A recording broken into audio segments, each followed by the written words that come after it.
Assalomu alaykum aziz kitobxonlar. Toshkent tumani axborot kutubxona markazi Oybek tavalludining 121 yilligi munosabati bilan book trailer tayyorlandi. Oybek 20-asr o'zbek adabiyotining eng yirik namoyandasi, atoqli adib, shoir, olim, davlat va jamoat arbobi.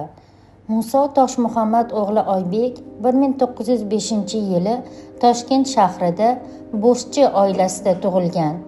Oldin o'rta maktabda 1922-yildan 1925-yillarda esa Toshkent ta'lim va tarbiya texnikumida tahsil olgan.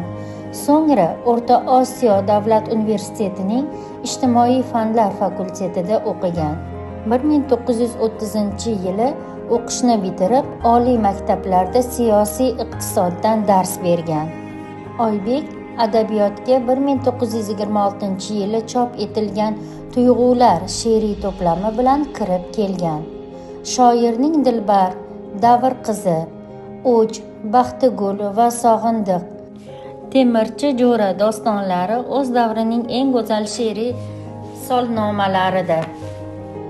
Oybek iste'dodli shoir, yirik nosir bo'libgina qolmay, mashhur olim, publitsist, tanqidchi va tarjimon, davlat va jamoat arbobi hamdir. O'zbek kitobxoni Pushkinning Yevgeniy Onegin she'riy romani, Lermontovning Maskarad, Molerning Tartuf dramasi, shuningdek antik adabiyoti namunalarini Oybek tarjimasida o'qishga muyassar bo'lgan.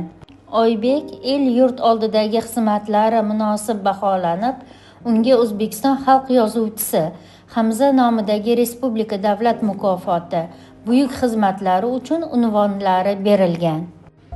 Yozuvchi asarlari o'zbek adabiyotining jahon aro shuhratini yanada oshirdi. Ustoz mahorati yosh yozuvchilar uchun ijod dorilfununiga aylandi. Oybekning o'lmas asarlari ma'naviy xazinamizdan mustahkam o'rin oldi va umumxalq mulki bo'lib qoldi. Oybek 1968-yil 1-iyul kuni 63 yoshida vafot etgan. Vafotidan so'ng uning 20 jildlik to'la asarlari majmuasi nashr etilgan. Uning xotirasiga Toshkent metropoliten stansiyasi nomlangan. Shuningdek, yozuvchining uy muzeyi faoliyati yuritib keladi.